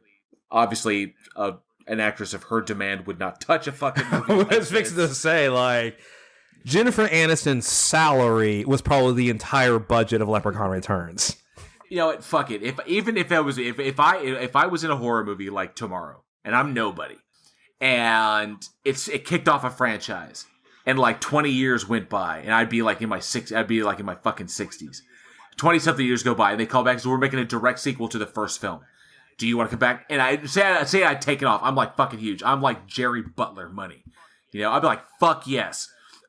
I'm just gonna defer my salary. I'm going in there straight up. We're doing this fucking sequel. Fuck yes. I will go back to the goofiness. Who's producing this thing?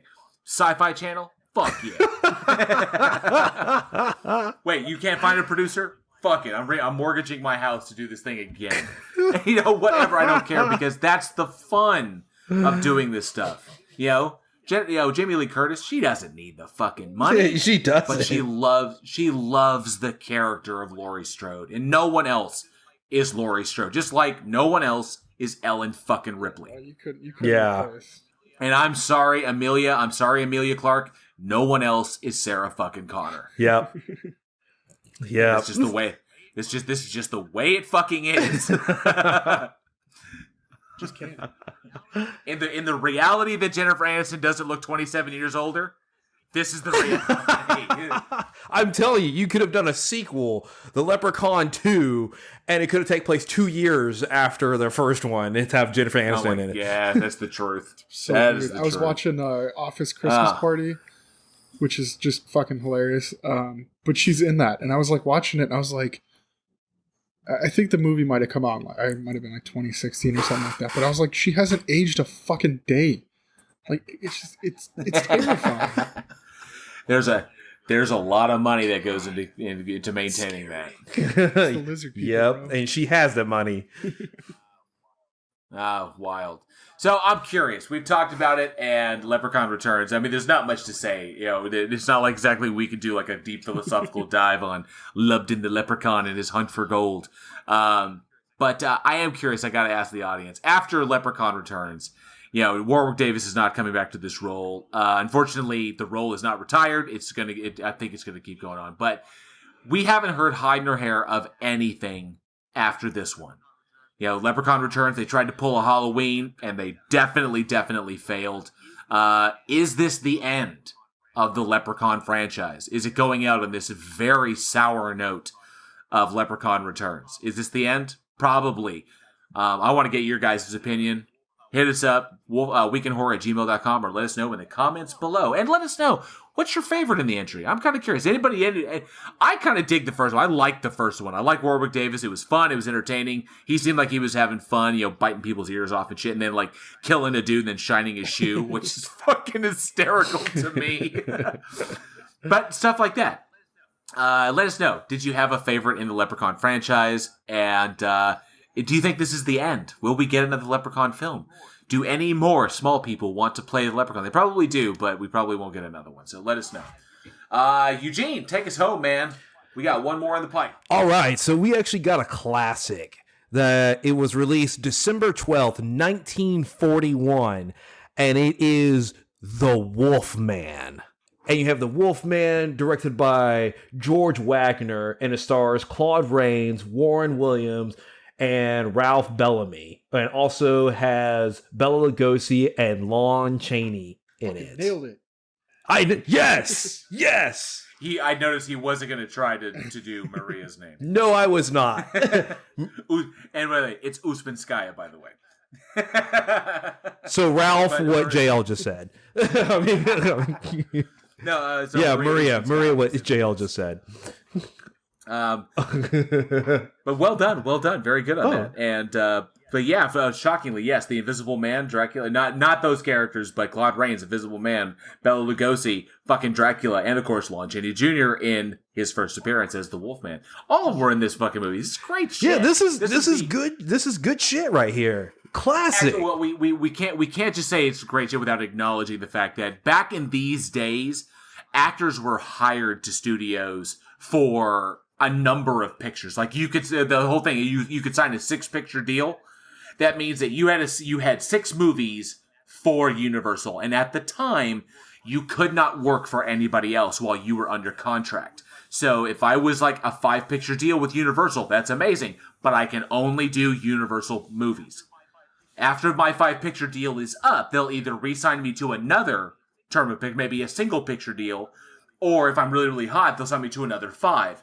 But there may be other studios that might want to like kind of I would say bid for me, and I could actually go to another studio. I go to MGM Or at the time of the RKO. I could go to RKO and do pictures for them. The problem was that studio executives really, really didn't like that. And if they found a hot commodity, they wanted to keep that commodity and try to sign them to big picture deals, getting paid lots of money.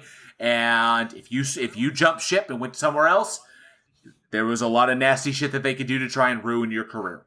So this kind of crap went on. But this is why we got, like, you know, so many of the same actors appearing in so many different films. Why Bela Lugosi was like Universal Picture after Universal Picture. And so on. It's like, and he just keeps showing up. So there was a plus and a minus to it. You had guaranteed work, but you got guaranteed work. But you got exactly. You got guaranteed work. And a lot of times the studios would tell you what films you were doing. Yes. And you did not have a choice. They're like, oh, okay, well, I'm just going to be in this one now. And they're like, yep, that's it. And on top of that, and you can also, there's times where studios have actually rented actors from other studios, which happened a lot with Shirley Temple. Can I borrow? So you would rent Shirley Temple. Exactly. But going back to the Wolfman, you have Lon Chaney returns to Wales right after to kind of try to reconcile with his father, visits an antique shop. He goes and buys a silver walking cane, kills a wolf. Turns out it's this gypsy's son, and he becomes a werewolf. Or the Wolfman. Because he killed the wrong wolf. Yeah, as he was killing it, it bit him in the process. And then, crazy gypsy lady comes out there. That was Maria, the gypsy fortune teller Maleva was, Maria. And she's like, the classic fortune, you have, it's a curse of, whatever. What was the really, really great stuff. This is... You must climb up the mountain with... It's that kind of stereotype. It's that archetype that has been consistently used, Wonderful stuff. Now, I wanted to bring up, the reason I wanted to bring up this film, number one, it's a fucking classic. People need to fucking watch it. The one thing I wanted to bring up about this was not Universal's first time in tackling the werewolf picture. The werewolf. Multiple. The werewolf. And we were talking about that. I want to go before I forget. Did you know that Ryan Gosling has been rumored to be on in 2020 he had been working on another Wolfman. He had been cast as a Wolfman for an upcoming movie. I didn't know that. I don't know if you had heard that or not. Yeah, and so there was apparently supposed to be a reboot because we had talked about the Dark Universe. There's apparently supposed to be a reboot for this movie, and it kind of bounced around for around 2014, and then in 2017, Alex Kurtzman and Chris Morgan, who were working on it, had moved on to other stuff, and they didn't know what they were going to do with it. And then all of a sudden in 2020, Ryan Gosling's like, "Yeah, so we're writing a script." It's like, yeah, that's kind of cool. I don't know how I feel about Ryan Gosling being the Wolfman. Ryan Gosling has acting chops, so I don't know. I'll give him a chance. Anything you can get. But this was a reboot. The 41. Sorry, I lost my notes. I'm like, oh, Ryan Gosling's coming back. Was the 41? Was that the reboot? 41 was it when they started it again. I think that originally London, right? it was in 1935. I thought, it was 35 or 36. Yeah, I think it was 35. Somewhere there. Yeah, 35. Werewolf, or not the Werewolf. Yeah. It was just Werewolf of London. Yeah. With Henry Hall in it. Yep. And it didn't quite hit like this one did. I don't know. See, like when you look at it, when you're looking into it, it seems like this one kind of set it off, and people kind of got an itch. And then when you come back with this one, it was people were waiting for it. People were ready for it. Because 35 was kind of early. People were still like, Well, yeah, but and it still had its own kind of legacy because it was the inspiration for an American Werewolf in London, the John Landis one, and then of course American Werewolf in Paris, and so even forth. A video game. And Warren. Yeah, video game, Werewolves of London. Then, of course, Warren Zevon's hit song, Werewolves of London, was also inspired by this particular one, by the 1936 film. So it did have its own kind of legacy, even though it really didn't hit at the time. Yeah, and then it was an inspiration for, like, I think it was like 5 movies that popped up, but then there was the story had been like novelized twice too, and then like even into the 70s, there was a short series of books that was based off of some of the movies, and that was written by the guy's pseudonym was Carl Dreadstone. Walter Harris was his name. And yeah, so there was a few things that's a pretty cool pseudonym, though. Carl Deadstone. But yeah, no, like, and then, you know, like you said, it kicked off a lot. This movie was the anchor, and unfortunately, the first one kind of got lost in the wind when you're talking of Werewolf of London. And like I said, I think it was just too early. I don't think people were quite ready for it, but yeah, they were waiting for the Wolfman to come out, and it's still going on. It's just, you talk about these universal monsters like we have today, and how strong that they were in influencing so many things. It's still going on, and freaking Lon Chaney was killer, literally. Oh yeah, I mean, his depiction has pretty much been the foundation for what we depict on film as werewolves from that point on. From what I understand, we've seen it today. Unfortunately, there's a lot of CGI that's used. What we can do with computers much easier. What we could typically practical effects are very, very difficult, especially making them look real or try to look as real as possible. Like obviously the practical effects in films like Werewolf of An American Werewolf of London. We keep bringing that one up. Another example would be the Michael Jackson transformation in Thriller. Yeah, when he turns into the werewolf, stuff like that. Practical effects like that are very, very can be very time consuming and very difficult. For example, in creating this legendary creature, this Wolfman, Lon Chaney.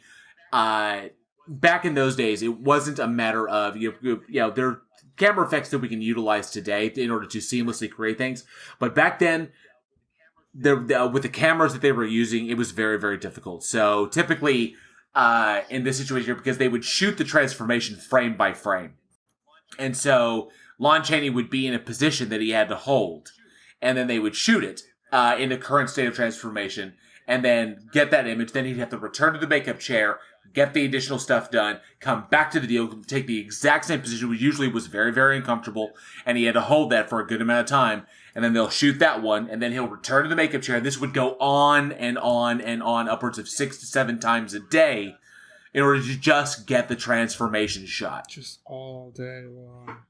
That's incredible. That's dedication. It feels so also good once you get it. Yeah.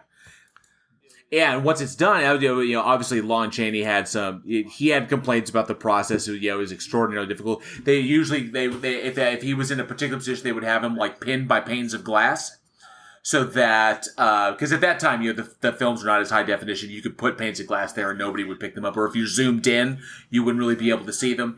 But he'd be pinned in a particular position to be able to catch it, because he can't move. Then he's got to leave. Then he's got to leave the spot, go get made up again, come back, match the exact same deal, and like that, and then that's how you would put together your transformation phase. Now, of course, by this was during Jack Pierce's time, when Jack Pierce was pretty much the legendary special effects man at the time. As it got further along, it got more and more streamlined, and as the technology improved, they were able to do it better. But Lon Chaney is the one who went through the hardcore times, and it was like frame by frame, we have to shoot the transformation to make that happen. And we can't do the effects that we have today, and that's why we get the the stuttering bump, bump, bump, bump, bump, bump, and then he's the Wolfman. But still, those iconic shots of like him in the woods, in the tree, and the stuff that he brought us is absolutely. I love going back and watching the old Lon Chaney stuff and imagining this kind of alcoholic wild man who's underneath that makeup just going full tilt. Going full crazy. It's so much fun. You put that level of makeup on and you look in the mirror and you're like, you don't look human. And you're like, this is amazing. You could just let it fucking fly. And the way the actors around him respond to him, and that is just imagine it was a lot of fun. Very cool stuff. Very seldomly I think we get to see this kind of process replicated today. I think the closest was in the Benicio del Toro Wolfman, because that was a person made up in a suit. That wasn't a CGI werewolf at the end. That was that was done up and extremely well done. The transformation, unfortunately, was CGI, but at least we got a real effects werewolf in the scenes when he's like ripping people apart and shit. That was a lot of fun. So, I love seeing actors respond to the monsters that are in front of them instead of having to imagine them. But yeah, we can thank Lon Chaney and Universal Pictures for putting this out there and basically setting the foundation for everything we love today. Yeah, which thank you very much, because the Wolfman and the whole werewolf legacy, that's a part of what we were talking about earlier, where you have Dracula and Frankenstein and Bride of Dracula. We grow up on it. We do. Nobody saw that one. It sounds bad. Well, you mean the 36 one? Wait, the She-Wolf of London? 46. With June Lockhart. Oh, I've never heard of it. That may have slipped by me. I'm okay. Oh, I'm picturing a bad sci-fi B movie. Now that you said it was made in 46, because now I really want to check it out, because She-Wolf in London sounds like sci-fi trying to knock off a bad werewolf movie. It's pretty much just like it's a knockoff of like Werewolf of London, really. I mean, essentially, but it's a woman instead of. I don't know. I wonder if that has something to do with like.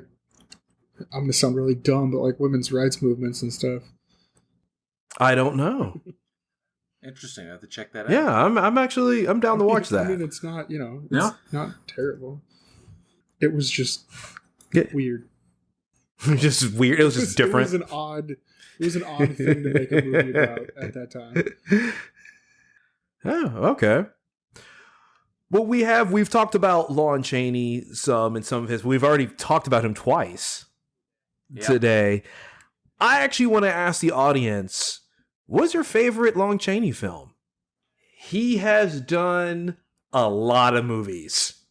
No, it's not that. A lot. Oh, yeah, legendary career. It wasn't just the Wolfman he played. He did play in a ton of shit.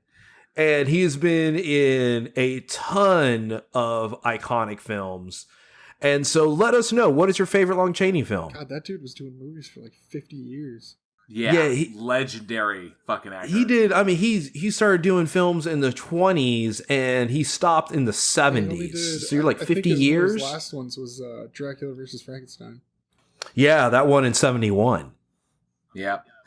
I mean, but he was very cool stuff. I mean, he's got a filmography filled with things like, like Hillbillies in a Haunted House and Dr. Terror's Gallery of Horrors, all kinds of cool Indian stuff. Fighter. I mean, the dude, yeah, I mean, he did a lot of, at the time he did a lot of Westerns as well, but he did a ton of shit. He's got a massive filmography.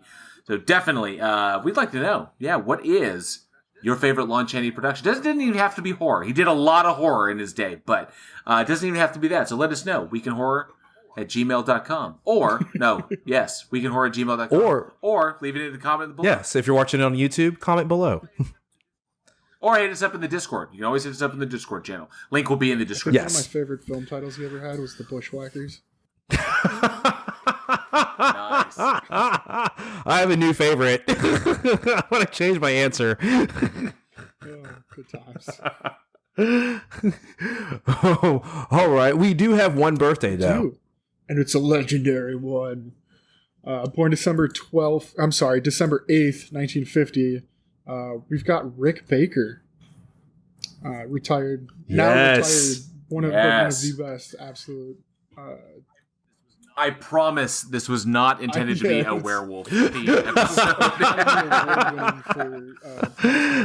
episode.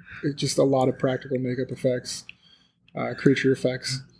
And he won the inaugural award for Best Hair and Makeup for An American Werewolf in London. Yep. I swear, I promise this was not a werewolf themed episode. It just turned out that way. It really did. It just works like that. But he did so much stuff. I mean, you'll see his works on like An American Werewolf in London, The Howling, if you want to look for some of his werewolf films, Wolf. But he also did work on like The Nutty Professor and The Frighteners and Men in Black. Yo, he worked on The Exorcist. I did not know that. Yeah, he was an effects assistant. One of his more controversial roles was Tropic Thunder. He was the makeup designer to Robert Downey Jr. That is amazing. Give him another Oscar because that is worth it. Man, but yeah, he oh god, he was so brilliant. Maleficent. It came out in 2014, and then he actually acted in Rings that came out in 2017. Too cool. I mean, the stuff that he's done, obviously, he won got the Academy Award for hair and makeup effects for American Werewolf in London. Immediately turned around and did the Howling the very same year, and those werewolves are badass. I think he saw with American Werewolf in London, we did this. Now I want to go full bore. We're doing different kinds of werewolves. We're doing big fucking scary ones, like full power, like full. Because in Werewolf in London, we only got to We only got to see snippets of the werewolf. Like we'd see the werewolf in a particular frame. It was only like 10 minutes worth of so like when the screen time. Yeah, and then of course like when the werewolf is running around, we don't see it in full body form running around. We just see the kind of front of it as it's running. When it jumped up and it was grab the guy in the face, grab the guy in the throat. There's just these brief moments, but in the Howling, we could see full on legit like 7 foot tall werewolves, which was badass. And then, of course, he did work on, Videodrome with David Cronenberg. We talked about that previously when that film came up, but David Cronenberg and Rick Baker coming together, holy fuck. I also want to point out, because Rick Baker gave me nightmares with The Ring. So he did The Ring and The Ring 2. Yes, he did. He didn't actually win an award for that one. He was only nominated. But he did win awards for, he should have. How the Grinch Stole Christmas, The Nutty Professor. Well, he's... the dude Hellboy. Oh, yeah. Del Toro working together, Star yes. Wars and Planet of the Apes was another one. Harry and the Hendersons. Like, all these movies that you've seen, he's probably worked on them. Men in Black. I think all the Men in Blacks. I believe so. Yeah, Men in Black. Yeah, Men in Black 2, Men in Black 3. Yeah. Except for the most recent one. But yeah. Well, he's getting up there in age. I think he turned 70. He turned 70 this year. But yeah, he's the guy who's pretty much brought all of our monsters to life. All of our favorite ones. It's him. I would say him and Stan Winston. Standing upon the legendary shoulders of like Ray Harryhausen, and who pretty much informed all of my monster knowledge, or all of the monsters that kind of filled my formative years. Everything, but Rick Baker, I mean, he was there at the beginning with Gremlins and Gremlins 2. Yep. I think it was him on Gremlins. Am I right about that? Or maybe it was just Gremlins 2. No, it was just Gremlins 2. But Harry and the Hendersons was a major one. Harry and the Hendersons, Beauty and the Beast, 87 to 89 on that series. And of course, dude, The Rocketeer. Oh, yeah. Oh, I wanted to be the Rocketeer so bad growing up. Wanted to. And also the 1976 King Kong. Like, it's like him or Stan Winston. They've done it. If it has good makeup work and special effects work, it's them. That's it. Except no substitutes. So cool. But yeah, we loved his movies, and I think he's retired. But he has such an impressive filmography, and if you haven't checked it out, I mean, there's so many. There's horror films. There's special effects. Yeah, he was there on Star Wars as working on the second unit in Star Wars.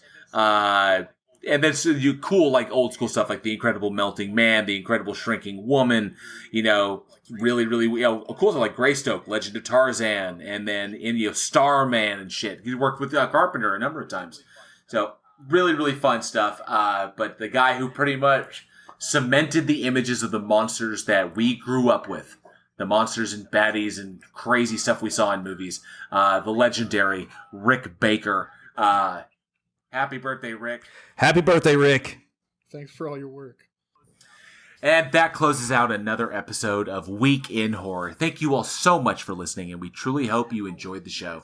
As always, you can visit us at weekinhorror.net, where you can find links to all of our episodes, our bios, our merch store at Teespring, and of course, enter your email for a permanent entry to win a mystery horror shirt every month. For more horror entertainment, be sure to check us out on Facebook and Twitter. Followers get our daily splatter, a bit of horror info every single day, right to your feed. You never know what you may discover about your favorite horror films. Be sure to check out our YouTube channel as well. We really hope you enjoyed the new live format coming soon, and we cannot wait to hear your thoughts on it. Let us know in the comments at weekinhorror@gmail.com or in our Discord community. Those links will be in the description.